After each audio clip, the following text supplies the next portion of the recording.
always get her as an inspiration the whole way, because it's not every day where you get a supportive parent behind your back in every step that you do, in every decision that you make.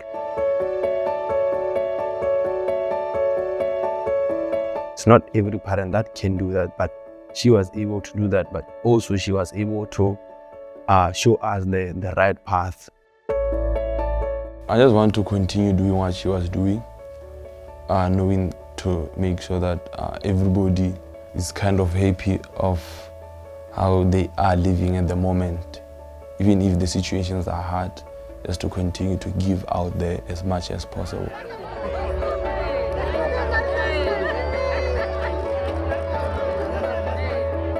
There was a story she read on social media where there were people, I think there are 5 people living in a 1-bedroom house.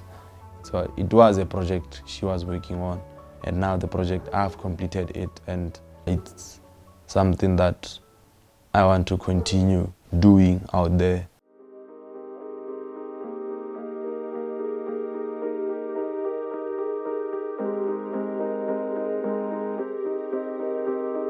After the burial, we agreed we'll sit down and we'll talk again if we want to continue with this, or But the management and our sponsors, they all understood, and they were ready to say, if you guys want to end the season here, you may, and we will understand. We'll give you time to heal and then come back, and maybe come back next season.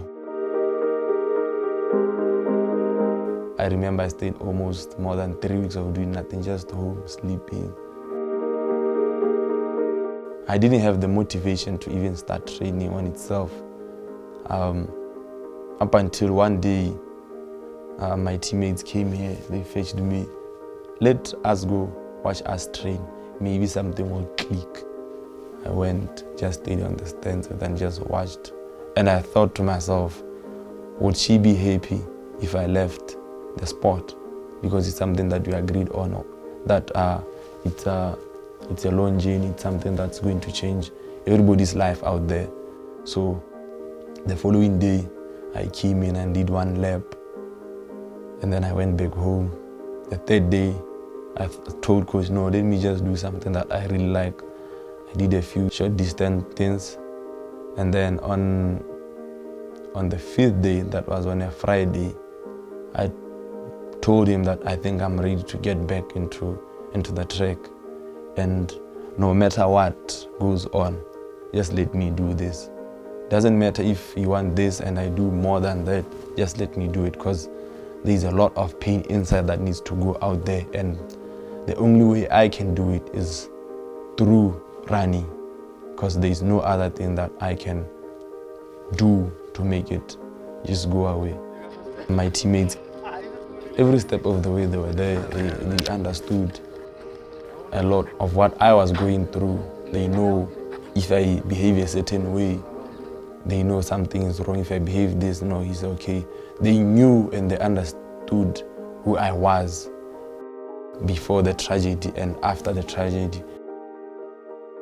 After we did everything, we sat down and we agreed that we were going to give it a shot at the Olympics. The minute he said that, okay, we're going to do this, the minute we decided that we're going to take the 200 and try by all means to come back with a medal, as soon as he said to himself that he was going to do it for his mother, everything just changed, and it was like there was a switch, that was switched on.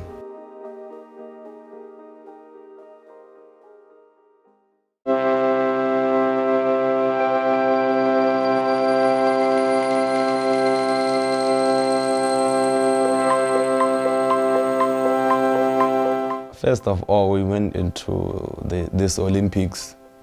It was more of going there to learn and see how different we can work. Going into the 200 meters, the semi-final, when I was with Noah, when I saw that past him, I knew now all I need to do is take what I've done in the semi-final, transition it into the final and take the London Diamond League, just make a combination of 3 races into one and make sure that I'm locked in, nothing disturbs me before the final. All I remember was I delayed to start my warm-up. I should have started the warm-up 1 hour before. I think I started about 45 minutes before. And it was more exciting because now you are on your own. You are thinking of what you are thinking at the moment. And the last run, when I did the bend with the coach, he told me that you are ready. You don't know it, but you are ready. I had doubts at first, but I just took his words and locked them in. Went into the call room, walking down the road into the last call room. And then when we took off our clothes to the blocks, I had to make sure I'm not distracted by anything. No matter what my opponent is doing, just continue being logged in. And then the introductions were done, came out. He passed in front of me, jumped and did all that. And in my mind, I'm like, okay, he's ready now. I'm also ready. Let's see how we can do this. Then when the gun went, I didn't stumble. And I knew if I don't stumble, then I can win the race. The race went on. The first curve, I see Kenny. When I see him, I'm like, maybe I'm too slow. Let me just take in the 400-meter program and make sure it works. When I passed, I knew nobody from my left can ever pass. So, to the line, pa, pa, pa. Yeah, we did it. That 19 seconds felt so peaceful.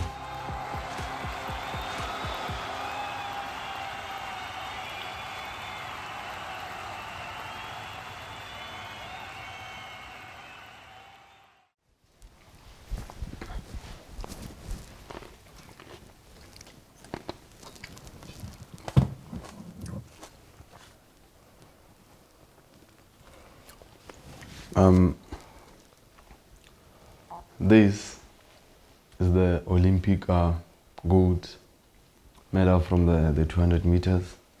And then this is the 4x4 silver medal that we did it as a team.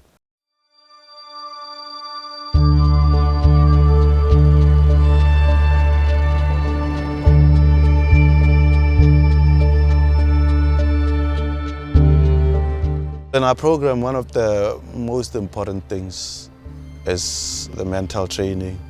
You know, as much as the physical is important, the mental is even more important because that's the difference, really. So every Tuesday and Thursday, we don't do any track, we don't do anything else except the mental stuff. The guys know how to meditate. We have a long version of it, you know, but we also have the race version, which is during the 10 seconds after on your marks, they know how to just do a short breathing routine and then get on the blocks. It helped a lot, even at the Olympics, the focus stuff. He knew what to do. It's just to remember why I started athletics in the first place and why I'm doing it. So that kept me going over and over again. If it wasn't for that, I believe by now, after the Olympic gold, I would have hanged in the boots. But if I hang them now, the question is, will she be happy?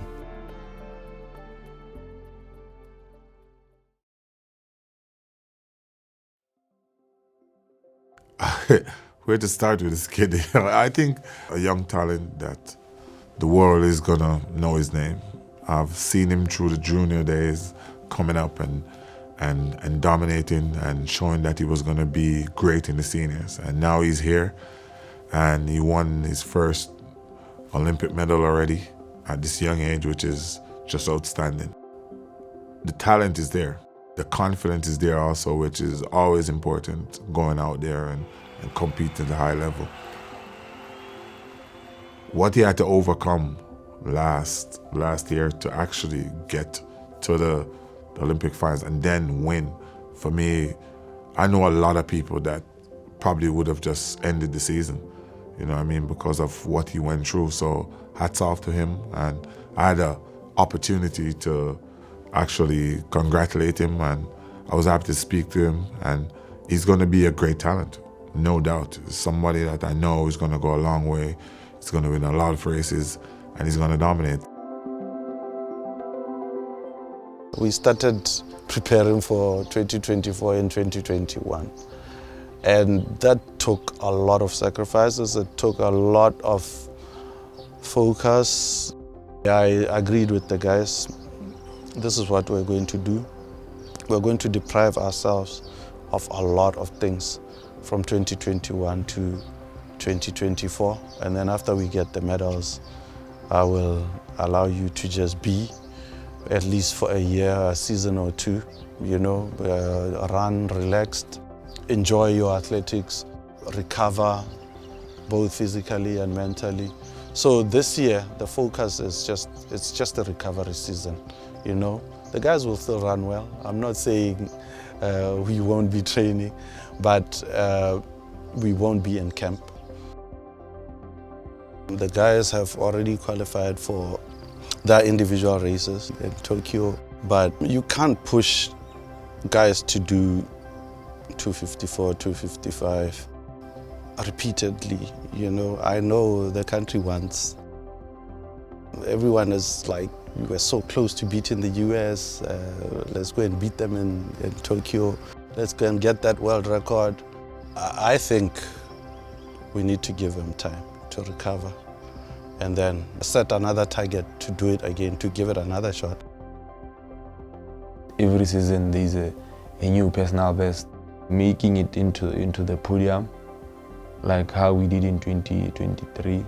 That's the main goal for this season, because it's more like our recovery season from what we have done at the Olympics. So it's recovery season, and then now we start building up for the 2028 Olympics. World record just come eventually, because the moment you talk about the world record is the moment that you mess up your training program. I believe there's still more coming from the sprinting. It's going to take a while for it to go, but it's also a thing of there's new technologies, there's new stuff that are coming up, and if you combine the two technologies and then put it into one thing, then I believe we'll see some crazy trends.